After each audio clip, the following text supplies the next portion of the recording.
103.5 FM 돈을 이해하는 시간 정철진의 목돈연구소.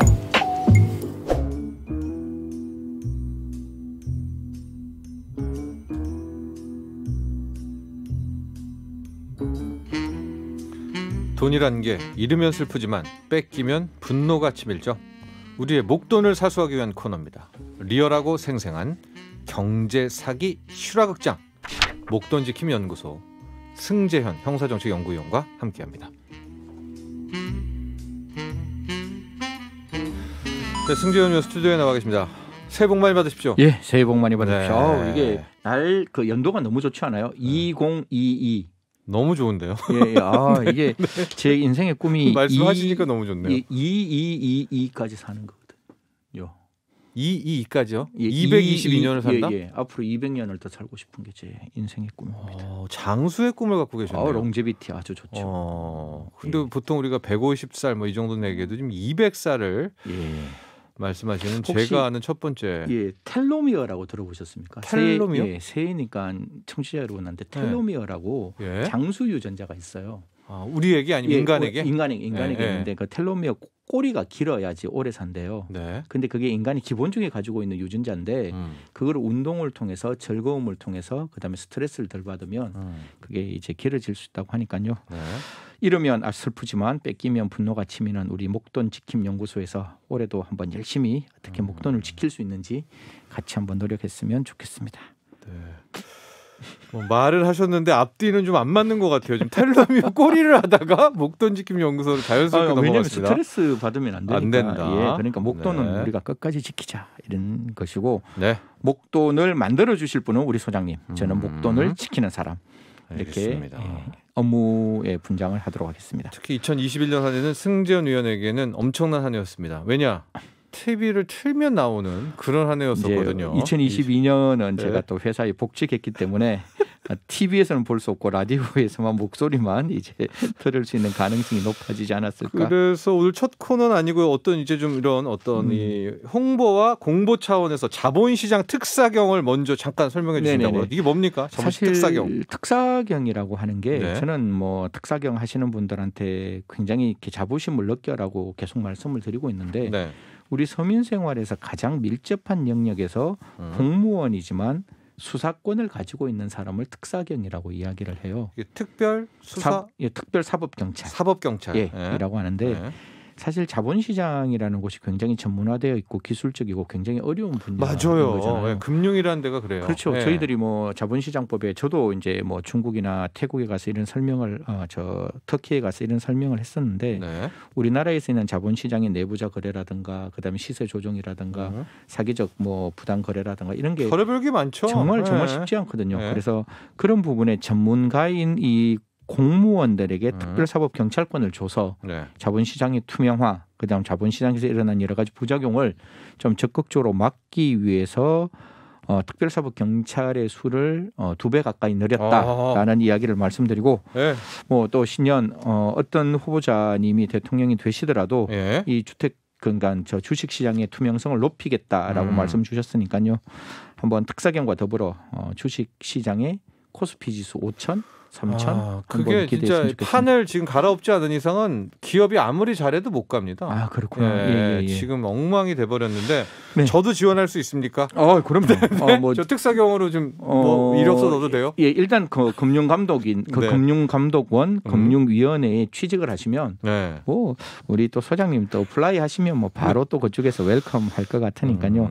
이게 자본시장 특사경은 기존에 한 16명 정도 되었었는데 지금 31명으로 확대된다. 약 2배 가까이 확대되는 거죠. 다 들어보셨겠지만 금융시장의 저승사자 금융감독원이라는 곳이 있습니다.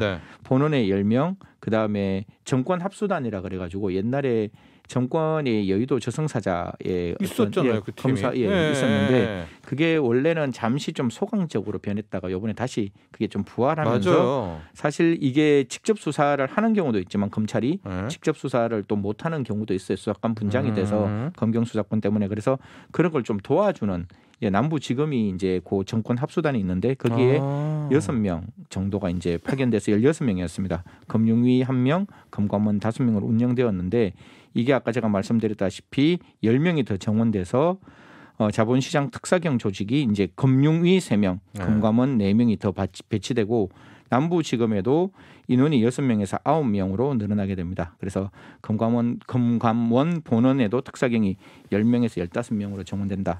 그렇습니다. 사실 금감원의 입장에서는 특사경이 늘어나는 게 저는 굉장히 중요한 부분이라고 생각을 합니다. 저도 좀 기대를 하겠습니다. 왜냐하면 이제 지난해 한 해 동안 정말 그 물적 분할 이슈라고 해서 개인 투자자들 가슴 아프게 한 것도 있었고요. 네네. 또 굉장히 공매도 부분도 아직도 개인 투자자들은 저게 지금 합법적으로 잘하고 있는 건지 좀 궁금하기도 하고요. 좀 궁금하죠. 왜냐하면 이제 실적 좋은 기업에 오히려 공매도가 붙는 뭐 그랬을 때 이 특사경들이 한번 그러니까 그 자체로는 합법이더라도 그 과정 속에서 정보가 그렇죠. 새나갈 수 있는 거 아닙니까? 네, 맞습니다. 그러면 뭐 미리 먼저 파는 사람도 있겠고. 그럼요. 사실 기대해 보겠습니다. 이런 부분에 대해서 이제 그 업무 분장도 조금 많이 늘어났는데 특히 정권 선물이라고 들어보셨죠? 그렇죠. 그래서 정권 선물 위원장이 증선위 정선위에서 정선위 위원장이 검찰에 이첩한 긴급 조치 사건 가운데 검사가 지휘 배정한 사건에 대해서 수사하지만 이제 좀 더 많이 바뀌었어요. 원래 주어지는 일에 수동적으로 갔는데 이제 안 되죠.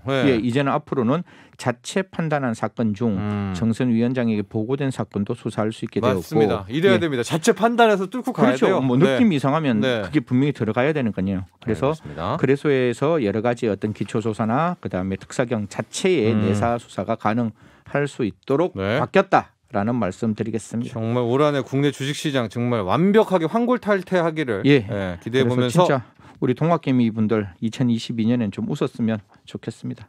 첫 번째 다룰 사건은 보이스피싱인데 이 뉴스가 실은 지난해 말 또 그렇죠? 가장 뜨거웠었습니다. 내용 좀 설명해 주시죠. 1월 1일 날 이런 말씀 드리는 게 청취자 여러분께 좀 죄송스럽지만 얼마나 악랄한 사람들이 지금도 존재하고 우리 청취자분들과 더불어 함께 저도 이런 보이스피싱을 근절시키기 위해서 이 아픈 사건을 좀 들고 왔는데요. 문자가 하나 왔습니다. 문자가 하나 왔는데 아버지에게 아빠 문자 확인하면 답장 줘라는 문자가 왔어요. 그러니까 아빠가 딱 휴대폰을 열었는데 이게 하늘나라로 먼저 떠나보낸 아이한테서 문자가 왔는 거예요. 아니 얼마나 마음이 아프겠어요. 하늘로 간 아이가 아빠 문자 확인하면 답장 좀 줘. 이 문자를 받은 아빠는 반갑기도 하면서 자기 아이 주저앉았죠. 문자가 아닌 것을 알았기에 정말로 바로 왜냐하면 아이 옛날에 쓰던 번호였으니까. 그렇죠. 아이는 이제 사망했는데. 사망한 아이인데 근데 전형적인 보이스피싱의 내용이 뭐였습니까? 그 스미싱이었죠. 폰 액정 화면이 깨져서 수리 맡기고 임시 폰 받아서 연락한다. 은행 계좌 인증이 필요하다. 우리 시간에도 했던 딱 그 레파토리네요. 그래서 27일 날 작년이죠. 온라인 커뮤니티에 한 네티즌이 이런 글을 올렸습니다.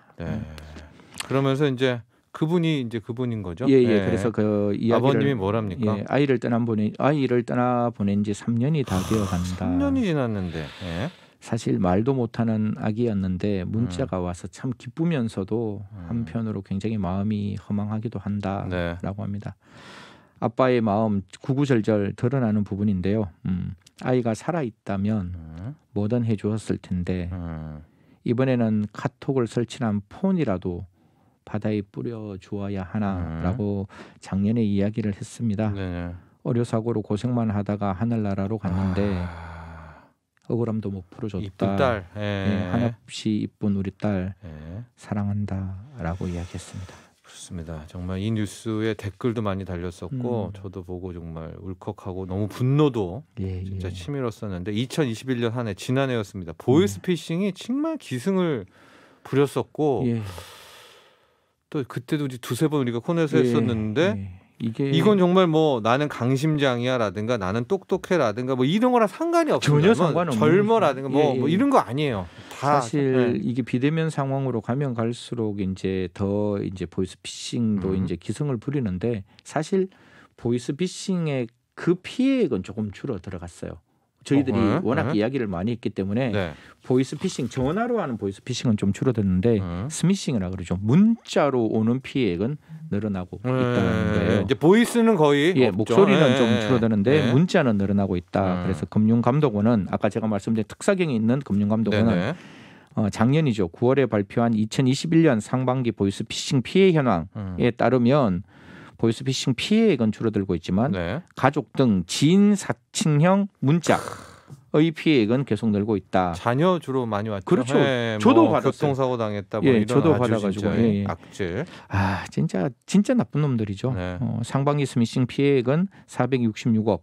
작년 상반기 대비 이게 이제 2021년 상반기에 나와 있는 그 금액이었으니까 2020년 대비죠. 네. 165.4% 증가했다는데 이제 오늘이 1월 1일이니까 2022년에는 이런 게 확 좀 줄어들었으면 좋겠습니다. 자녀 관련해서는 방금 같은 거 안타까운 사연이지만 액정이 깨졌다. 예. 뭐 이래가지고 급하게 뭐 얼마 보내줘. 뭐 이런 식으로 하는 참 그런 그래서 거였었는데. 이 부분에 대해서 또 한번 1월 1일 날 말씀 올리고 싶은 거는 아버지 어머니한테 이 문자가 많이 가잖아요. 그러니까 그렇겠죠. 그 스미싱의 피해자들이 50대가 당연히 많을 수밖에 없는 거예요. 그래서 다시 한번 이 스미싱 수법을 좀 말씀드리는데요.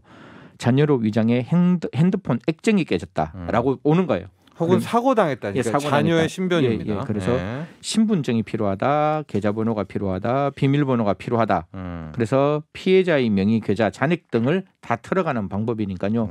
절대로 자녀에게 그런 문자가 왔을 때 너무 당황하지 마시고 한 번 정도 확인 꼭 하시고 그 확인하는 거는 그 휴대폰 번호로 확인하는 게 아니라 다른 제3자의 휴대폰으로 확인하셔야 됩니다. 왜냐하면 저번에도 말씀드렸다시피 이 휴대폰은 좀비폰이 되어 있을 수가 있어요. 수가 있다. 바로 콜을 낚아채는 거죠. 그 낚아채기 방법이 있으니까 꼭 다른 사람의 전화를 통해서 확인을 하시는 게 가장 중요하다라는 말씀드리겠습니다.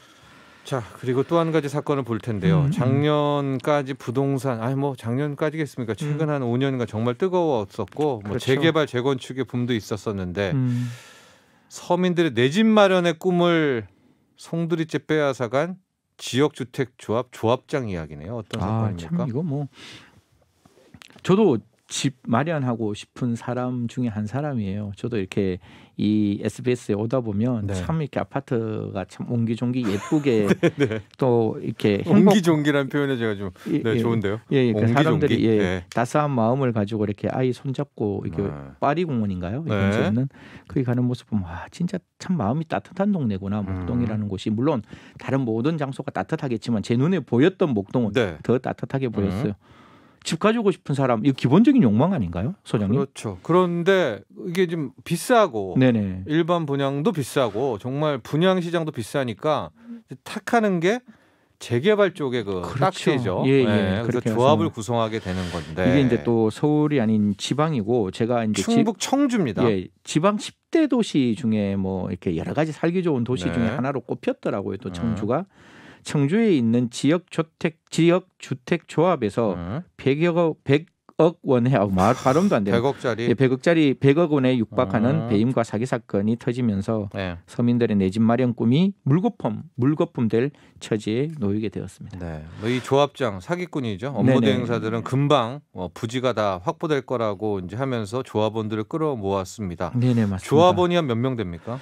조합원이 한 500명 정도 되는데요. 한 사람당 많게는 수천만 원에 달하는 계약금과 분담금을 냈지만 기대와 달리 사업은 3년 동안 별다른 진척이 보이지 않았죠. 참다 못한 일부 조합원들이 발품을 팔아가며 사업을 면면히 들여다보니 조합원 모집 단계부터 과장, 허위 광고가 많았습니다. 재개발이 참 이게 성공하면 좋긴 하는데 이런 사기가 너무나 많거든요. 이런 겁니다. 이제 제가 조합원이에요. 참다 막 그동안 수천만 원 냈죠. 낸 돈이 100억이잖아요.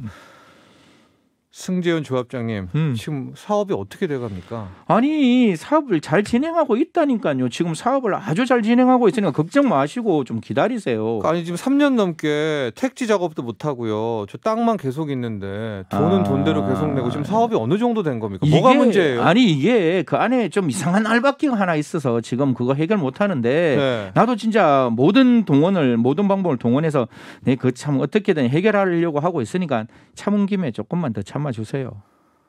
믿습니다. 당연히 최선을 다해서 조합원에 도움이 되도록 하겠습니다. 마지막에 이런 모든 게 다 거짓말이고 그렇죠. 그 알박기 한 사람도 어쩌면 그 조합장 뭐 지인일 그렇죠. 수 있어요. 그렇죠. 예. 사실 이런 형태로 알박기가 되어야 뭐 사업이 진행 안 되는 데 대한 정당성을 얻을 수 있기 때문에 이런 행동을 하는데 사실 뭐 이 모든 게 다 거짓이었고 조합원들은 조합장과 조합원들은 물론 업무 대행사까지 가족이나 친구들로 꾸려서 항상 이래요. 항상 가족들이 총무하고 뭐 그러니까요. 친구들 지인들 다 써서 그래서 검찰이 고발했는데 검찰 수사 끝에 자금 90여억 원이 부당하게 사용했습니다. 그래서 조합장과 업무 대행사 2명을 사기와 배임으로 구속까지 한 사건입니다. 이 피 같은 돈 100억인데 다 왜냐면 분담금은 내고 있었으니까. 그러니까요. 근데 이제 이 재개발 조합원들은 확인할 길이 없나요? 지금 이 잘하고 있는 건지 조합장 왜냐면 조합장 사이가 몇 년입니까 벌써? 그러니까요. 그럼에도 불구하고 이제 제일 처음에 굉장히 호재 이게 사람들 마음이 흔들리면 눈에 잘 이렇게 보이지가 않는가 봐요. 만약 소장님이 들어가고 제가 들어가고 우리 PD님이 들어가고 이러면 내가 늦게 들어가면 내가 손해 나는 거 아니야? 하고 좀 땅도 보이죠. 보통 재개발 저기야 막 하고 이제 막 좀 그리고 중간에 막 이렇게 합니다. 수용되고 있는 모습도 보이고 벌써 95% 다 수용했어. 근데 95% 수용했다 할지라도 그게 거짓일 수가 있으니까 그래서 거듭 말씀드리지만 할 수 없습니다. 이거는 뭐 개인이 주의를 좀 요하고 특히 개인의 주의가 아무리 기울인다 할지라도 한계가 있으니까 국가에서 이런 어떤 저도요. 좀 재개발 사업 같은 건 좀 잘 좀 들여다봐서 문제가 있으면 즉시 그 부분을 조합원들에게 좀 국가가 저는 언제나 그렇게 생각해요. 선한 국가가 제일 좋은 거잖아요. 국가는 great 할 필요 없잖아요. 국가는 good 선하면 되니까요. 이런 부분에 대해서도 서민들의 내 집 꿈 날려보내지 않도록 국가가 좀 면밀히 잘 좀 들여다봤으면 좋겠습니다. 오죽하면 이 지역주택조합 재개발은 조합장이 3번 바뀌어야 아파트가 세워진다. 3명이 해먹는다는 거잖아요. 그러니까 그 서민들의 꿈은 그때까지 이루어지지 못하고 매일매일 전전반짝하면서 잠을 못 이루고 있죠. 당국들 다른 곳에 굳이 규제할 필요 없이 이런 재개발은 규제도 아니에요. 그냥 들여다만 보면은 될 것 같은데. 자, 그렇습니다. 오늘 이 사건까지 다뤄보도록 하고요. 승재현 위원 새해에는 정말 넘치는 복을 받으십시오. 감사합니다. 네. 자, 목돈 지킴 연구소 승재현 위원과 함께했습니다. 나도 부자 되고 싶어서 라디오를 켰어. 정확하고 철저한 정철진의 목돈 연구소.